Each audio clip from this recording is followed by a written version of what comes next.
میں نے کہا ذوالفقار علی بھٹو ولد شاہ نواز بھٹو سکنہ المرتضیٰ لاڑکانہ۔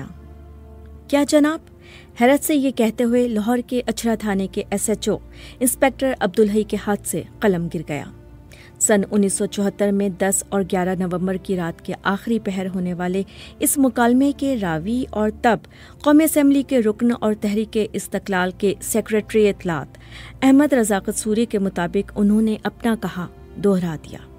احمد رضا قصوری ان کی والدہ اور خالہ چند گھنٹے پہلے ہوئے اس حملے میں بچ گئے تھے جس میں ان کے والد شدید زخمی ہوئے تھے۔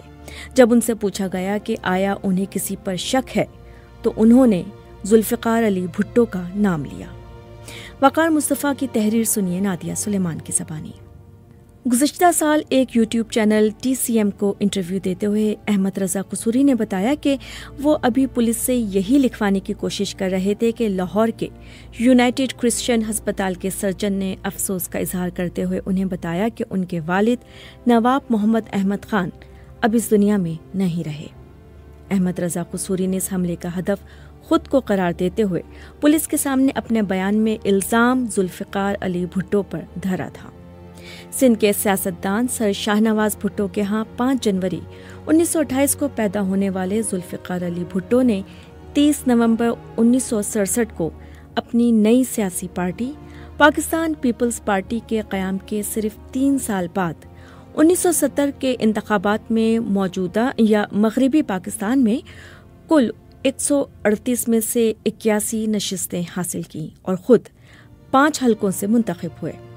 مشرقی پاکستان کی عوامی لیگ نے کل 300 میں سے 160 سیٹیں جیتی تھیں اور حکومت بنانے کی حقدار تھی، لیکن ایسا نہ ہو سکا اور دسمبر 1971 میں مشرقی پاکستان بنگلہ دیش کے نام سے علیحدہ ملک بن گیا۔ 20 دسمبر 1971 کو جنرل یحییٰ خان نے آئین کی عدم موجودگی میں بطور صدر اور چیف مارشل لاء ایڈمنسٹریٹر اپنے اختیارات ذوالفقار علی بھٹو کے سپرد کر دیے۔ 20 اپریل 1972 کو عبوری آئین کے نفاذ کے ساتھ یہ مارشل لاء ختم ہوا اور ذوالفقار علی بھٹو نے 21 اپریل 1972 کو دوسری مرتبہ صدر پاکستان کے عہدے کا حلف اٹھایا۔ 14 اگست 1973 کو پاکستان کا پہلا متفقہ آئین نافذ ہوا تو بھٹو نے پاکستان کے پہلے منتخب وزیر اعظم کے عہدے کا حلف اٹھایا۔ لاہور کے تھانے دار کے ہاتھ سے قلم گرنے کی وجہ بھی یہی تھی کہ اس وقت وہ وزیر اعظم تھے۔ بہرحال احمد رضا قصوری کے مطابق انہوں نے فرد بیان کے ذریعے بھٹو کو اپنے والد کے قتل میں نامزد کر دیا اور اسی کی بنیاد پر FIR درج ہوئی۔ پنجاب پولیس کے سربراہ راؤ عبدالرشید کے مطابق احمد رضا قصوری کی طرف سے قتل کے FIR میں بھٹو کا نام شامل کرنے کا مطالبہ انہوں نے تسلیم کیا۔ ان کے مطابق اگر یہ کوئی سازش ہوتی اور بھٹو نے کی ہوتی تو کیا ہم احمد رضا قصوری سے کہتے کہ جو چاہو FIR دے دو؟ سن 1966 میں جب بھٹو ایوب خان کی کابینہ سے مستعفی ہو کر ٹرین سے واپس لاڑکانہ جاتے ہوئے لاہور آئے تو ان کا استقبال کرنے والوں میں قصوری نمایاں تھے۔ قصوری کہتے ہیں کہ لاہور ریلوے اسٹیشن ہی پر بھٹو کے سیلون میں ان سے ملاقات ہوئی اور دوستی کا آغاز ہوا۔ پھر بھٹو کو قصور آنے کی دعوت دی گئی۔ احمد رضا قصوری کا کہنا ہے کہ پہلے میں انہیں بابا بھلے شاہ کے مزار پر لے گیا جہاں دستار بندی ہوئی۔ حویلی کی جانب واپسی کے دوران میں نے بھٹو سے پوچھا کہ کیا وہ ان بزرگ کے بارے میں جانتے ہیں جن کے مزار پر میں انہیں لے کر گیا تھا۔ بھٹو نے جواب دیا، بہت کم۔ میں نے کہا یہ پنجاب کے بہت بڑے انقلابی تھے، 300 سال انہوں نے اسٹیٹس کو توڑا، ان کا کلام بہت پاورفل ہے۔ انہوں نے ایک نعرہ بلند کیا تھا کہ منگوئے بندے اللہ کو لوں، جلی گلی کلی۔ بھٹو نے پوچھا اس کا کیا مطلب ہے؟ میں نے کہا جلی ہے کپڑا، گلی روٹی ہے اور کلی مکان۔ بھٹو نے کہا کیوں نہ ہم اسے اپنے منشور کا حصہ بنا لیں۔ تو یہ نعرہ قصور سے لیا گیا، حضرت بابا بھلے شاہ سے، روٹی کپڑا اور مکان۔ پھر پیپلز پارٹی کے باقاعدہ قیام سے 3 دن پہلے قصور میں انہی کی رہائشگاہ پر بھٹو نے اعلان کیا کہ وہ ایسا کرنے جا رہے ہیں۔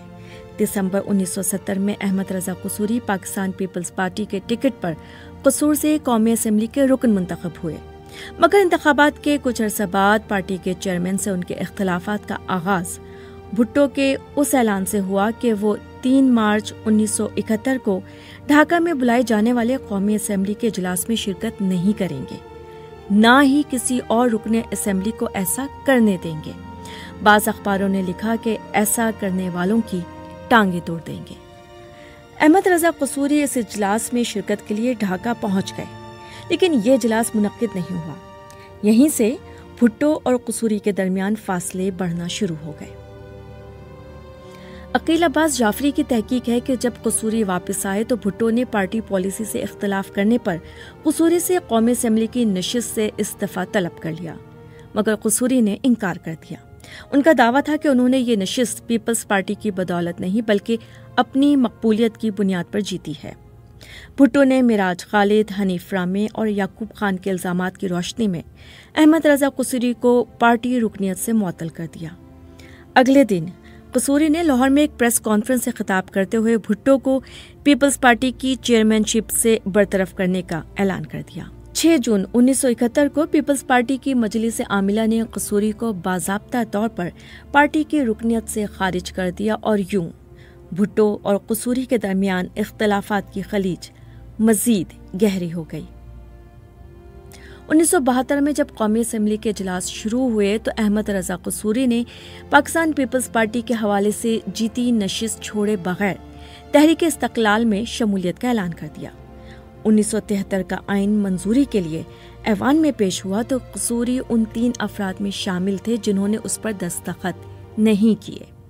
اسمبلی میں قصوری کی بھٹو اور پیپلز پارٹی کے خلاف تقاریر جاری رہیں۔ 4 جون 1974 کو بھٹو نے قومی اسمبلی میں تقریر کرتے ہوئے کہا، آئین پر حزب اختلاف کا شور اور واویلا بلا جواز ہے، کیونکہ حزب اختلاف کے تمام اراکین نے آئین پر دستخط کیے ہیں اور یہ ایک متفقہ آئین ہے۔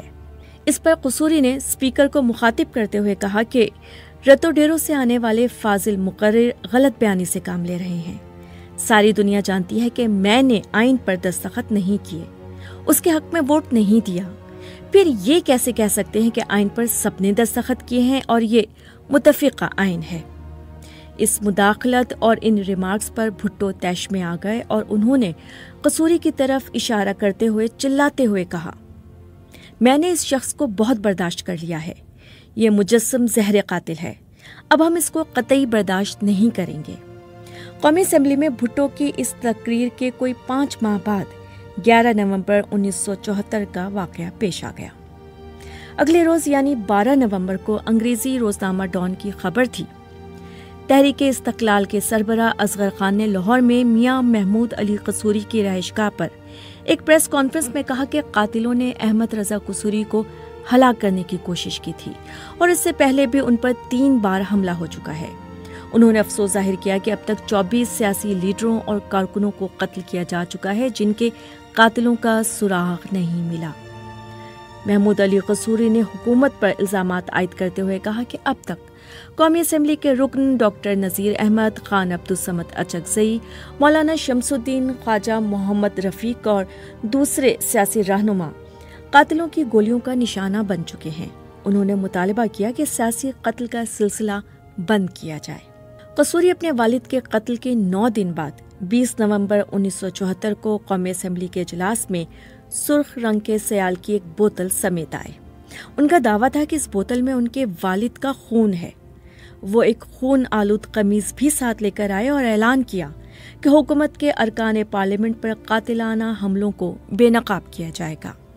ٹی سی ایم کو دیے گئے اپنے انٹرویو میں قصوری نے بتایا کہ انہوں نے اسمبلی میں کہا تھا کہ بھٹو میں تمہیں چھوڑوں گا نہیں، کیفر کردار تک پہنچاؤں گا۔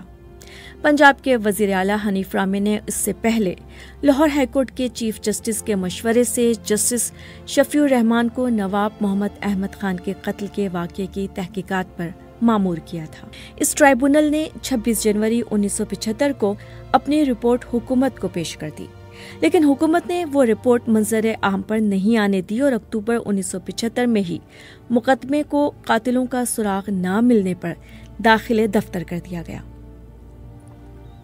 عقیل عباس جعفری لکھتے ہیں کہ احمد رضا قصوری نے ٹرائبونل میں بیان حلفی میں تسلیم کیا کہ یہ ضروری نہیں کہ حملہ